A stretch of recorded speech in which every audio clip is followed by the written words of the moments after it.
Hi everyone, hope all is well. Welcome to The Alternate Juror. My name is Allie, for those of you who don't know me.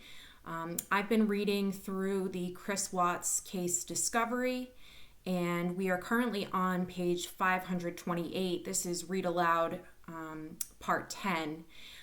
If you haven't already, please feel free to hit that subscribe button as well as the notification bell so that you're alerted when I come out with new videos. But without further ado, we're going to get started. So again, we are on page 528 of the discovery. And I'm just going to make my way to my document here.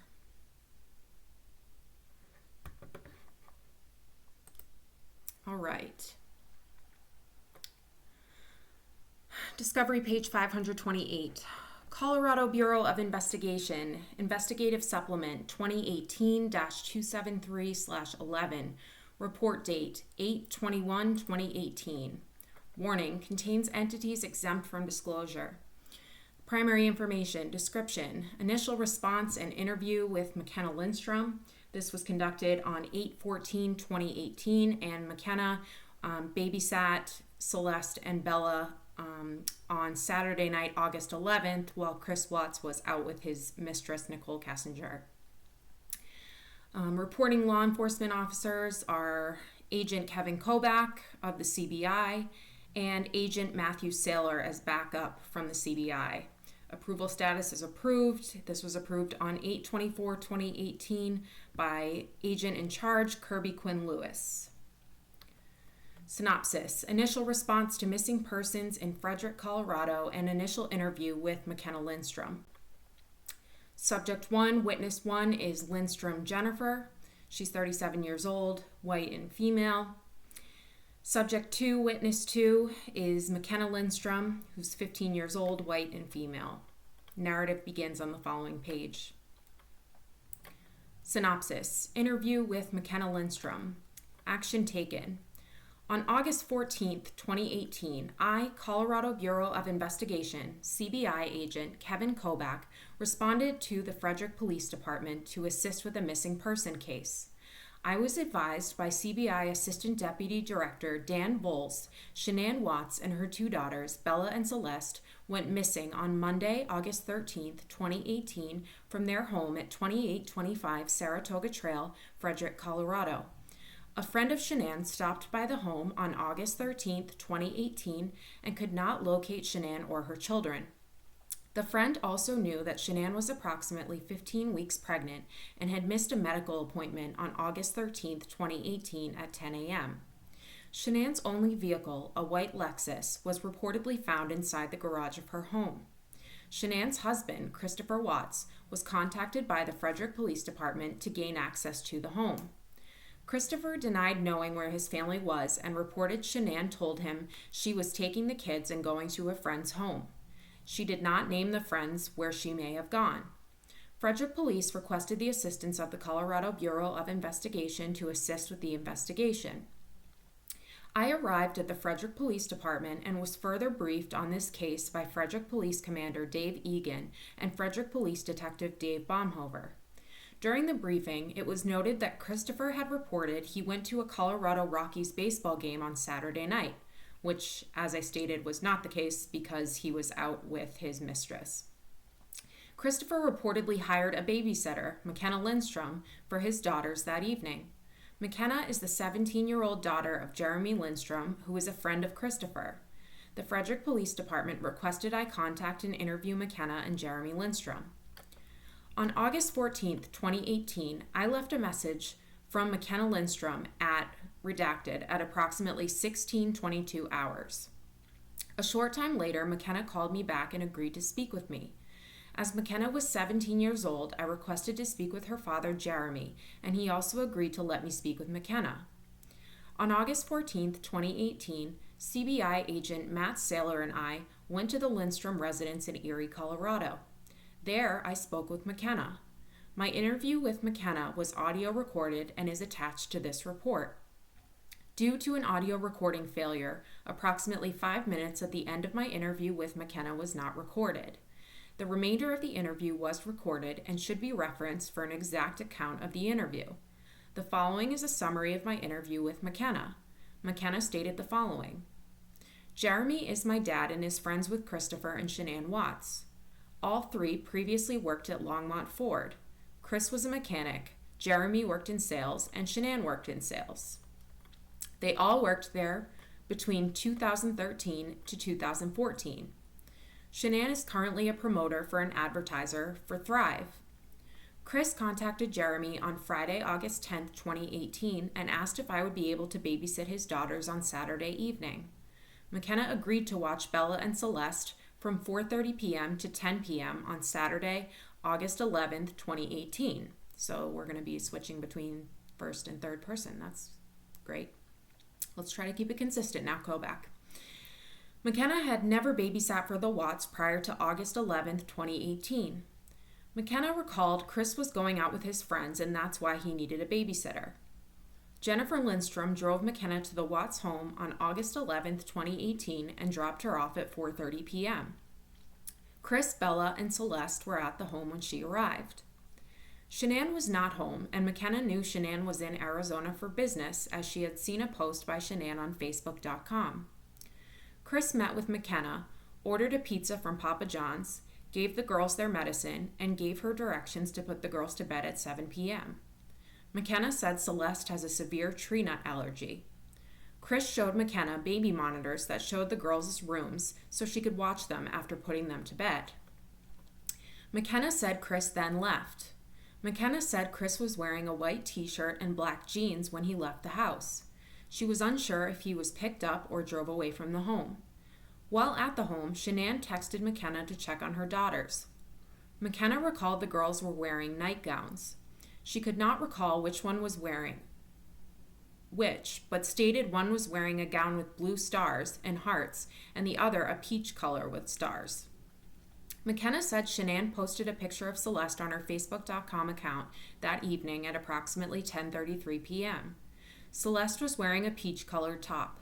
McKenna showed me the posting, and I took a photo of what Shanann posted.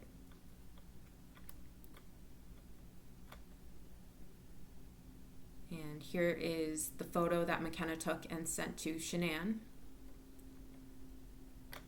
of Celeste. McKenna also said Shanann called her that evening at 7:50 p.m. to check on the children. Shanann also inquired with McKenna if she would be able to watch her children on Friday, August 17, 2018, as she and Chris were going to take a trip to Aspen, Colorado. She showed me the call screen information.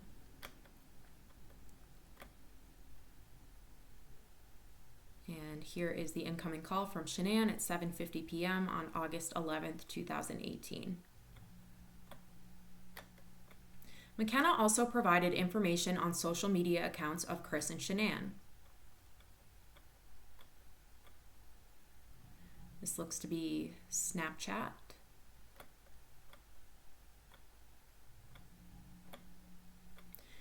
McKenna recalled after Chris left, she saw his brown work truck parked on the street. She said the truck had mechanical stuff in the back. McKenna said Chris returned home at approximately 10:30 p.m. He apologized for being late and said he got stuck in traffic. Chris paid McKenna for babysitting, then she left his home. McKenna said her mother, Jennifer, was waiting outside of Chris's home from approximately 10 p.m. until Chris arrived home. Jennifer drove McKenna home. I asked McKenna if Chris drank alcohol. She said neither Chris nor Shanann drank alcohol. McKenna stated the following day, Sunday, August 12, 2018, Chris, Celeste, and Bella came to her home for a birthday party for her younger brother. Celeste and Bella are friends of her younger brother. McKenna recalled Chris and his daughters left her home at about 3:30 p.m. McKenna says Shanann's phone number is blah, blah, blah. She is friends with Shanann on Facebook.com and said Shanann is very active on social media. McKenna said Shanann also uses Instagram under the name Shanann Watts. McKenna did not know any other social media sites for Chris Watts. McKenna said she was very concerned for Shanann and her daughters and explained that the children are on a very rigid routine.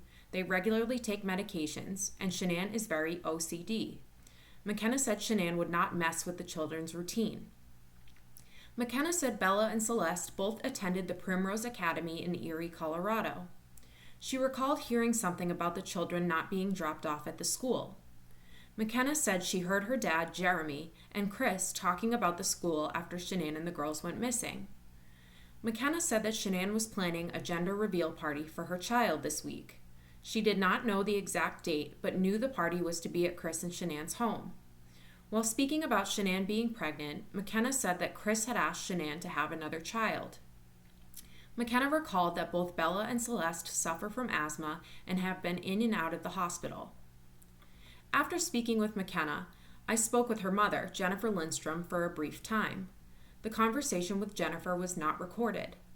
I asked Jennifer if she recalled what vehicle Chris was driving when he came home on Saturday night, August 11, 2018. She said he was driving his white Lexus, and when he came home, he pulled the vehicle into his garage.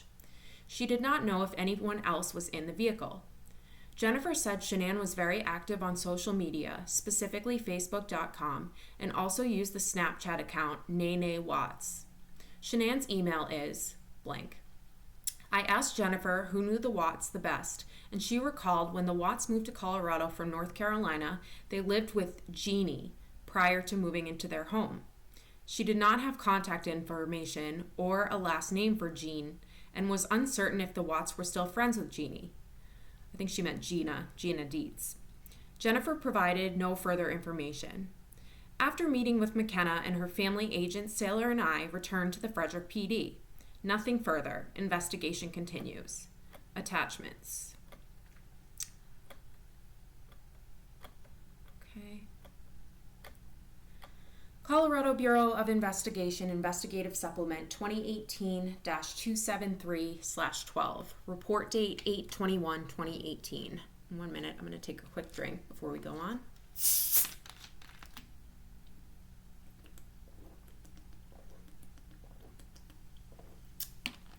Oh, sorry about that. My throat is dry. Okay. Warning, contains entities exempt from disclosure. Primary information. Description, first interview with Nicole Kessinger at Thornton PD. Occurrence on 8/16/2018. Reporting law enforcement officer is Agent Kevin Kobach with the CBI, and the backup law enforcement officer is Agent Timothy Joseph Martinez of the CBI. This was approved on September 4th, 2018 by Agent in Charge Kirby Quinn Lewis. Synopsis, first interview with Nicole Kessinger at Thornton PD. Subject 1, Victim 1, Watts Bella. 4 years old, white female, birth date 12/17/2013. Personal information, deceased, yes. Address 2825 Saratoga Trail, Frederick, Colorado 80516, United States. Subject 2, Victim 2. Watts Celeste, 3 years old, white female, birth date 7/17/2015, juvenile. Deceased, yes. Address 2825 Saratoga Trail. Subject 3, Victim 3, Watts Shanann, 34 years old, white female, birth date 1/10/1984, deceased, yes. Address 2825 Saratoga Trail in Frederick. Subject 4, Witness 1, Kessinger Dwayne, 59 years old, white male, birth date has been redacted. He's located in Arvada, Colorado 8004. Phone number is redacted. Subject number 5, Witness number 2, Kessinger Nicole Lee, 30 years old, white, female. Occupation, quality control and safety. She's located in North Glen, Colorado 80241. Phone number has been redacted. Subject number 6, Witness number 3, Nelson Charlotte, unknown female. And Charlotte is supposedly Nicole Kessinger's best friend. Phone number has been redacted. Property number 1, handwritten card. Property class, evidence felony. Property type, documents. Property status, evidence locker. Status date, 9/4/2018. Submitted to property and evidence. Collected date and time, 8/21/2018, 10/31. Property 2, greeting cards. So these are cards that Chris Watts had apparently given to Nicole Kessinger during the time of their relationship, whether it was for her birthday or to let her know that she wasn't going to be second fiddle, even though he was going to North Carolina to go spend time with his wife and his children. Okay. Description, greeting cards, property status, evidence locker, status date 8/23/2018, quantity 2. Submitted to property and evidence on 8/21/2018 at 10:31. Property number 3, miscellaneous clothing of Chris Watts.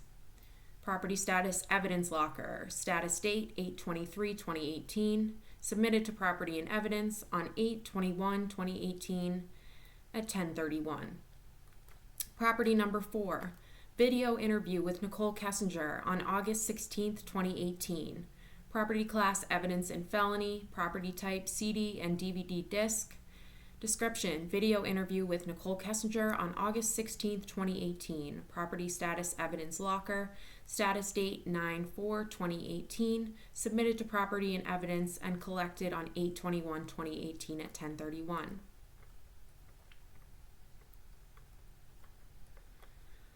Colorado Bureau of Investigation Investigative Supplement, report date 8/21/2018. Description, second interview with Nicole Kessinger. This was an occurrence of 8/17/2018, and this was with the law enforcement officer, Agent Kevin Kobach of the CBI in Denver, approved on 8/24/2018 by Agent in Charge Kirby Quinn Lewis. Synopsis, second interview, phone, on August 17th, 2018 with Nicole Kessinger. Subject number 1, witness number 1, Kessinger Nicole Lee, 30 years old, white female. Birth date has been redacted. Occupation, quality control, safety. Alias is Nikki. Subject 2, witness number 2, Nelson, Charlotte, unknown female. Narrative begins on the following page. Synopsis. August 17th, 2018 phone conversation with Nicole Kessinger. Action taken. On August 17th, 2018, I, Colorado Bureau of Investigation Agent Kevin Kobach, spoke with Nicole Kessinger by telephone. I interviewed Nicole at the Thornton Police Department on the previous day, and Nicole called saying she had recalled more information regarding this case. My interview with Nicole was audio recorded, and the audio recording is attached to this report. The interview has also been sent out for transcription as of August 22nd, 2018. The following is a summary of the interview. For an exact account, refer to the audio recording. Nicole stated the following. Nicole admitted to talking with her friend Charlotte about Chris and his children. Nicole recalled on August 13th, 2018, she and Chris FaceTimed. During the video call, Chris was laying on a mattress that did not have sheets on it. Chris said he was cleaning his home and trying to keep busy to keep his mind off of things. Nicole inquired why the bed in the video call did not have sheets on it, and Chris told her he had washed the sheets. Chris was quiet during this video call and did not say much. Nicole said Chris was fixated on her and was staring at her during the video call. Isn't that what you're supposed to do when you're on a video call with someone? Don't be so full of yourself. God. Nicole said Chris is always cleaning his home and keeps it very clean, so did not think of anything of Chris doing this after his family went missing. Chris also told Nicole he had to wash his children's sheets as they smell. Nicole was suspicious of this comment as Chris was so clean she did not know why the kids' sheets would be dirty. Nicole said during a phone conversation on Monday, August 12, 2018 with Chris, he was talking about Nicole Atkinson and her son coming to his home and finding Shanann, Bella, and Celeste missing and then calling the police. During this conversation, Chris said he arrived home and Atkinson came into his home and was running all over the house and up and down the stairs. During this conversation, Chris said blankets were missing from his kids' rooms. Nicole asked if Atkinson could have taken the blankets, and Chris responded he believed that Shanann had taken the blankets. I asked Nicole if Chris went to a specific gym. She did not know if Chris ever went to a gym and denied going to a gym with Chris. She said Chris worked out in his basement. Nicole said she uses 24-hour fitness at 120th and Vrain in Broomfield, Colorado. I asked Nicole if Chris used any steroids or narcotics. She said she did not know. She referenced Chris always using Thrive and said he always had 2 patches stuck to him all the time. Chris told Nicole Thrive has helped him lose weight. I asked Nicole if she and Chris had gone to the Colorado Rockies game on August 11, 2018. She said they had not, and they went out to dinner at the Lazy Dog Bar. She said Chris told the babysitter, McKenna Lindstrom, he was going to the Rockies game so no one would find out about their relationship. After my conversation with Nicole, she requested assistance dealing with the trauma from this case. I spoke with Colorado Bureau of Investigation victim advocate Hazel Heckers.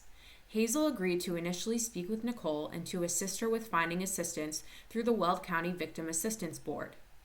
On August 17, 2018, I assisted other members of the Colorado Bureau of Investigation with the preparation of search warrants in this case. The warrants were forwarded to the Frederick Police Department for filing and service. Charlotte was later identified as Charlotte Nelson, phone number redacted. Nothing further. Investigation continues. And here we have the audio file of Nicole Kessinger's phone interview on 8/17/2018.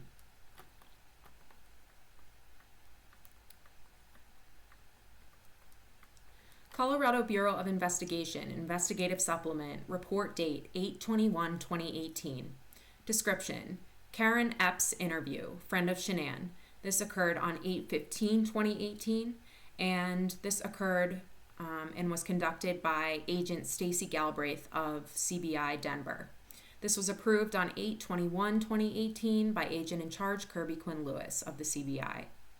Synopsis: On 8/15/2018, CBI assisted Frederick PD in a missing persons case. Agent Galbraith interviewed Karen Epps, 102868. Oh, so that must be 10/28/68. Friend and coworker of Shanann Watts that also takes her children to Primrose Preschool. See narrative for details. Subject number 1, associate of subject number 1, Epps Karen. 49 years old, white, female, occupation, multi-level marketing. Synopsis: On 8/15/2018, CBI assisted Frederick PD in the missing persons case.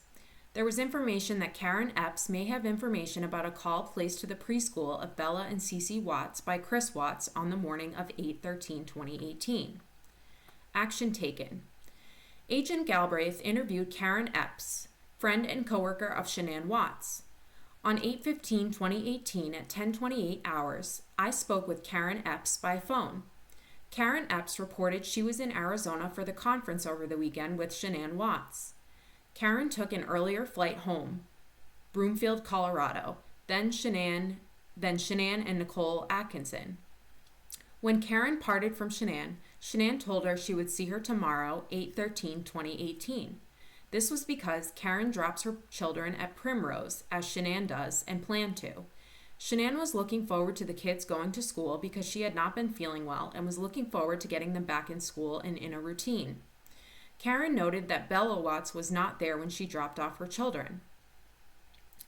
Karen heard from Nicole Atkinson in regard to no one hearing from Shanann or knowing where she was. Nothing made sense to Karen, with all of Shanann's stuff being there. Nicole had told Karen that Chris Watts said that Shanann was at a play date with the kids at a friend's. Nicole told Karen that Chris was telling Nicole to get away from the house because she was setting off an alarm when Nicole was there trying to contact Shanann. To Karen, it seemed like Chris left the house as it was and planned to return and deal with Shanann's stuff later. Karen said that from what she was hearing, no one knew when the girls were actually last seen. Shanann did not get to Skype them over the weekend, and Karen did not think that Shanann talked with them over the weekend because it upsets them when they talk on the phone to her when she is out of town. This writing is horrendous. I'm sorry. Stacy, this is terrible. Clean it up.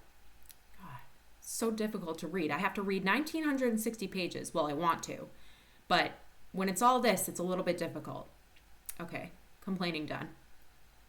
Karen was not aware of any marital problems between Shanann and Chris until she learned from Cassie, Cassandra Rosenberg, when she called looking for Shanann. Karen told me that Shanann seemed off all weekend in Arizona. Cassie, Nicole, and Shanann shared a room in Arizona. Shanann had confided in them. Karen thought it was weird that Shanann had gone to North Carolina for 6 weeks, as Karen thought that was a long time. Shanann said it was to see family and to build her business. Shanann never said anything about Chris. There were no red flags to Karen. She believed Chris was quiet, good with the kids, and there was no anger ever expressed. Karen said that Shanann got pregnant because Chris wanted another baby. Bella was an easy baby and Cece was a handful. Shanann said she would not have a third baby, but Chris wanted a boy and Shanann got pregnant. Shanann was nervous but became excited. She seemed happy when she found out she was having a boy. Shanann was then quiet over the weekend in Arizona. Karen said that it surprises her that Chris told her he wanted to separate the night she returned from the trip. The director of Primrose asked Karen if she knew the Watts were selling their house. The only thing that Karen knew was that Shanann mentioned that Chris had an inside heads up that an oil and gas site was coming across from their house and it would drop their property value. There was no plan in place to actually move or sell. There was nothing impending, but they did not actually finish the conversation on 8/12/2018 in Arizona. Karen saw Shanann in the hotel lobby in Arizona on 8/12/18, and Shanann told her she would see her tomorrow, 8/13/2018. It was clear that the girls were scheduled to attend Primrose all week. It is the last week that Karen's girls will be there, and Bella and Cece had been gone for 6 weeks. Karen's kids were anxious to get to see Bella and Cece this week, starting 8/13/2018. Karen knew that Shanann and Chris had plans to go to Aspen together the weekend of 8/18/2018. Amanda Thayer was going to watch Bella and Cece. It was determined that Karen Epps did not possess first-hand information about the call Chris placed to the preschool. She learned of the call from another parent and then called the director to confirm that Chris had called to report kids would not be there and they were selling their house.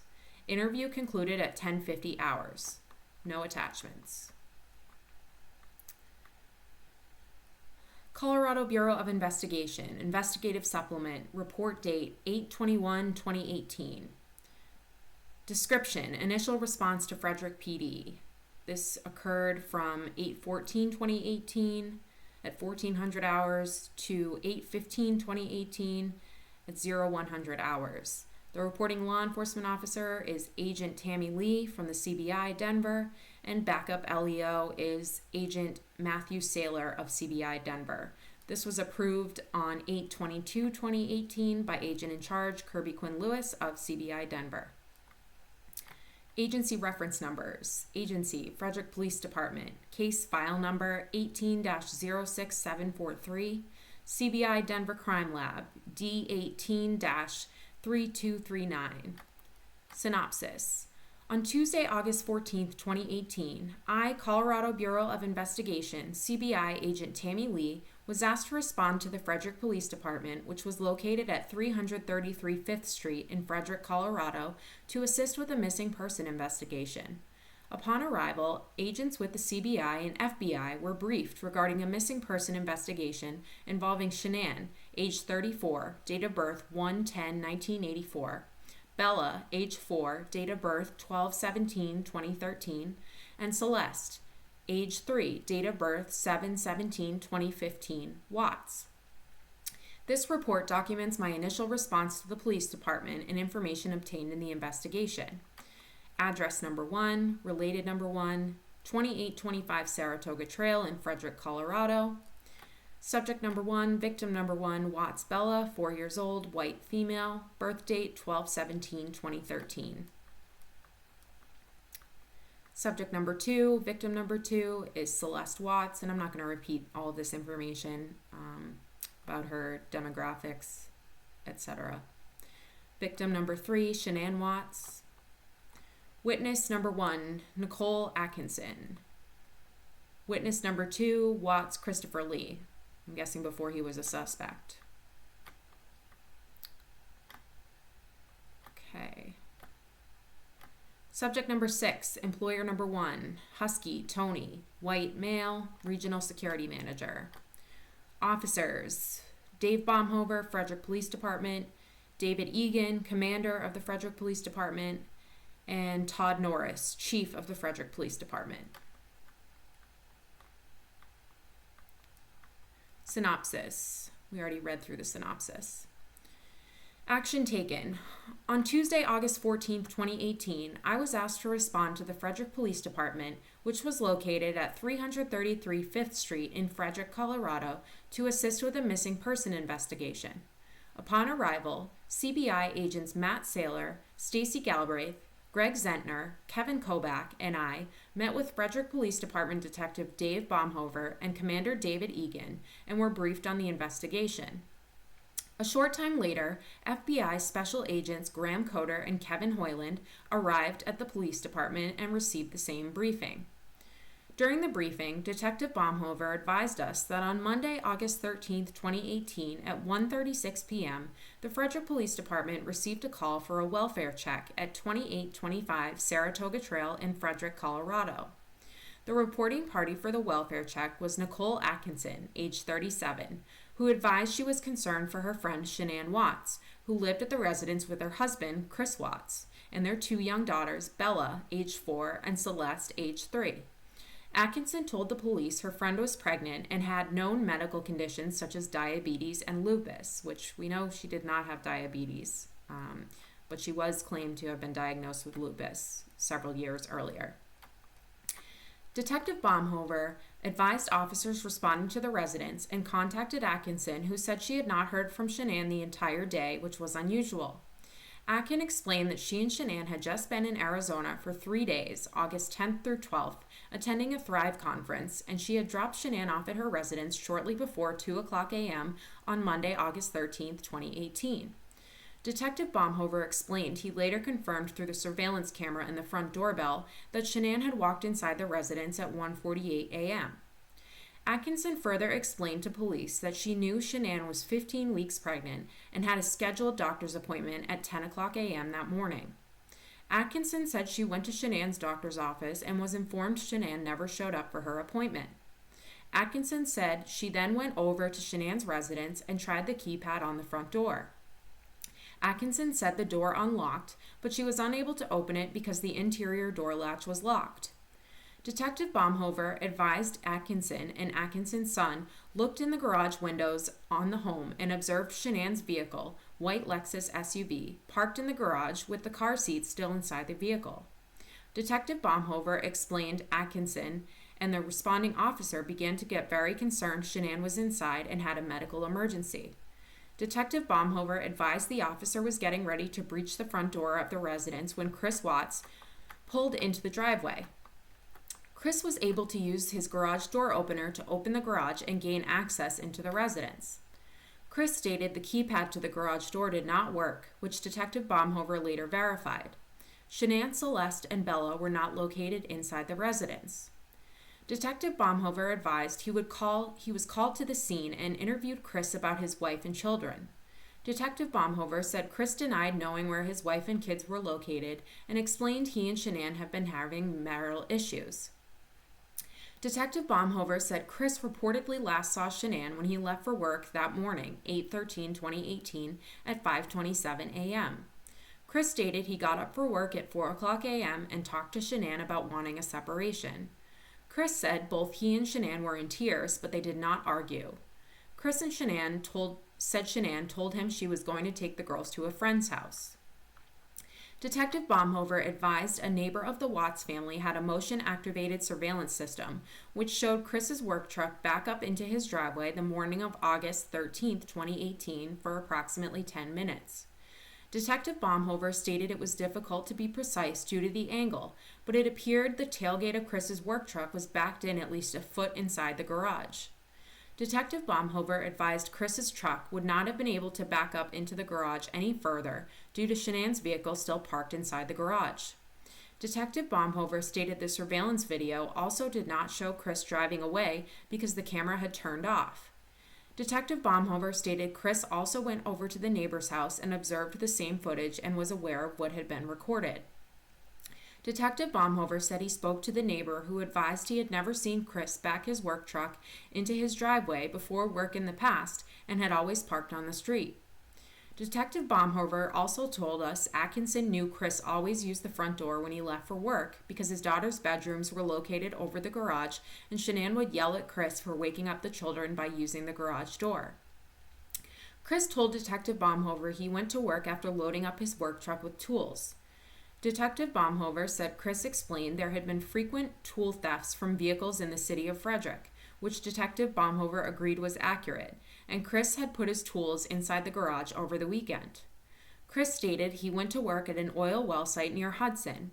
Detective Baumhover advised Chris works as a field supervisor for Anadarko. Detective Baumhover also stated he spoke to Chris's supervisor, Luke Epps, who indicated Chris was not acting right for someone who had their wife and children missing, which included wanting to go back to work on Tuesday, August 14, 2018. Detective Baumhover advised Chris had consented to 3 searches of his residences, which include the use of cadaver and bloodhound dogs. Detective Baumhover advised a bloodhound possibly hit on Chris's work truck parked in front of the residence, but it was not conclusive enough due to the close proximity of the residence and the fact it was unknown if the wife and children had ridden in the work truck in the past. Detective Baumhover stated during the consent searches, Shanann's wedding ring, medication, purse, cell phone, driver's license, and currency were all located inside the residence. Detective Baumhover stated even the children's medication was still inside the residence. Detective Baumhover stated Chris was wearing a short-sleeved t-shirt when he spoke to him, and he did not notice any injuries to Chris's body. Detective Baumhover advised he had been hand-searching through Shanann's cell phone looking for information related to the disappearance. Detective Baumhover advised he did observe an email received by Shanann on Monday, August 13, 2018, between 2 o'clock and 2:50 a.m., advising her that her credit card had been denied. Detective Baumhover advised it appeared Shanann was attempting to purchase some hair care products the morning she had returned. Detective Baumhover stated the Watts family appeared to be living beyond their means and were possibly having serious financial issues. Detective Baumhover stated it seemed odd Chris wanted to talk more about his financial situation than the fact his wife and daughters were missing. Detective Baumhover also indicated he received information that Chris had actually called his daughter's school, later determined to be Primrose School of Erie at Vista Ridge in Erie, Colorado, at 8:15 a.m. on Monday, August 13, 2018. Chris allegedly told the employee of the school that he and his wife were selling their house and their children would not be coming there anymore. Detective Baumhover said Chris then asked the school employee, "They're not there, are they?" During the briefing, I learned that the Watts family had leased a white Lexus SUV, possibly paid for using a car allowance through Shanann's employment with Thrive, and Chris had a white work pickup truck used for his employment with Anadarko. Detective Baumhover advised he had since learned Chris's work truck had GPS installed and he was waiting to get the records showing Chris's whereabouts. Detective Baumhover advised neither Chris or Shanann had a criminal history. Detective Baumhover advised uniformed officers were in the Watts neighborhood continuing the neighborhood canvass. A short time later, Commander Egan received information that a uniformed officer in the neighborhood observed Chris packing up what appeared to be blankets and a cooler inside the white Lexus in the garage. Commander Egan was then informed Chris shut the garage door after packing the car, and a vehicle bearing Colorado plate number ANI-736 showed up at his residence, and a male and female got out and went inside his residence. After speaking with Detective Baumhover and Commander Egan, I called CBI intelligence analyst Jillian Ganley and requested she issue a missing endangered alert for Shanann, Bella, and Celeste. I also took a picture of the bolo, attached, issued by the Frederick Police Department. It was determined the tips received from the investigation would be routed through Weld County Dispatch, since the Frederick Police Department did not have 24-hour administrative staffing to answer phones. In addition, I called and spoke to Anadarko Regional Security Manager Tony Husky. I informed Husky the CBI and FBI were assisting with the missing person investigation and requested Chris's GPS and work cell phone information as soon as possible. Husky advised he was waiting for approval from his legal department and would be sending the information to us directly. The GPS information and cell phone information for Chris's work cell phone were emailed and were analyzed by FBI Special Agent Kevin Hoyland. The documents received from Husky are also attached to this supplemental report. The email from Husky stated the following. As requested, please find cell phone records for Chris Watts' work phone number. Also included are his GPS records from his company vehicle. I requested 30 days for both. With regards to his work schedule, he works Monday through Friday, starting around 6 a.m. and finishing around 3 to 4 a.m. His supervisor said he was off on PTO 7/31 through 8/7/2018, returned to work 8/8 to 8/9/2018, and then was off Friday 8/10/2018 with the request submitted several days or weeks in advance. His supervisor, Luke Epps, also related that Watts spoke to him last week, probably Tuesday 8/17/18, and stated he and his wife were having problems and he would be staying with a friend, in case his supervisor checked his GPS and found his vehicle was not at his residence at night. Epps said he didn't ask any questions and told Watts if he needed anything to make his family his priority. On 8/13/2018, Watts contacted Epps and told him his wife had left him and he called friends and family and no one knew where she and the kids were. He said his head wasn't in the game and needed to take 8/14/18 off. Watts further commented that police had been to his house and searched it and his wife's keys, purse, and phone were in the house.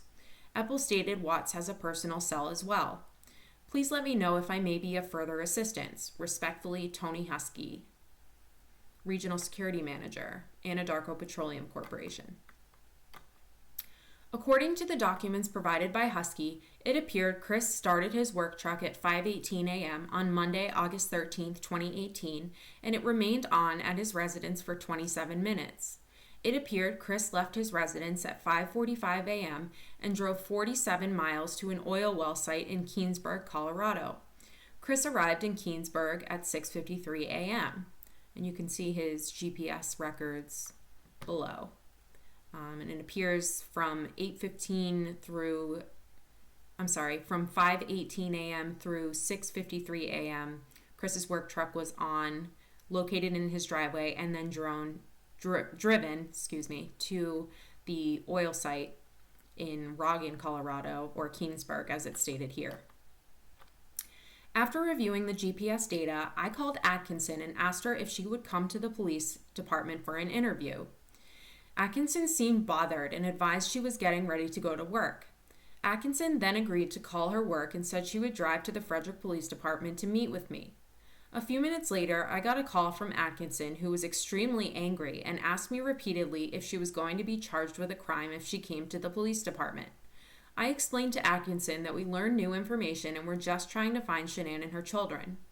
Atkinson said she had already given multiple statements to the police, and I informed her we would prefer a recorded interview. At that point, a male started yelling in the background that Atkinson already spoke with the police and would not be coming in. Atkinson stated it was not that she didn't want to help, but her employer could not find anyone to cover her shift.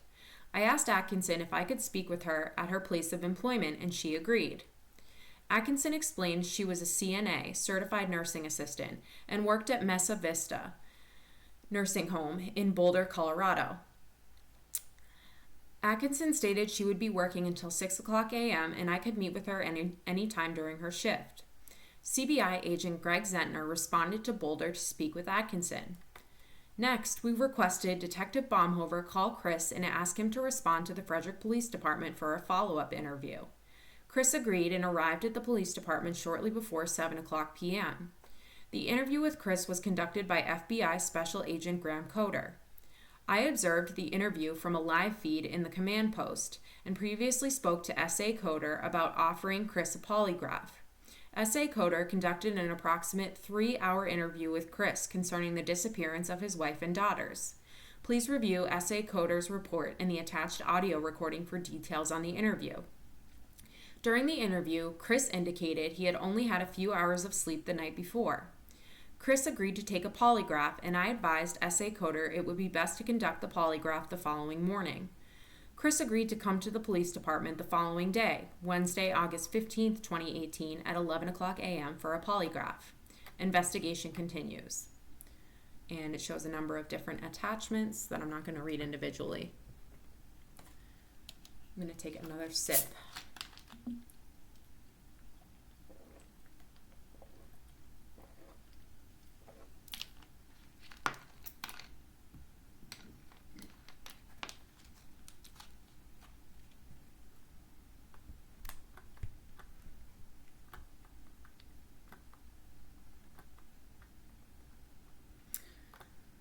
Okay, I'm actually going to stop early. I'm having some technical difficulties with my laptop today and it's about to die.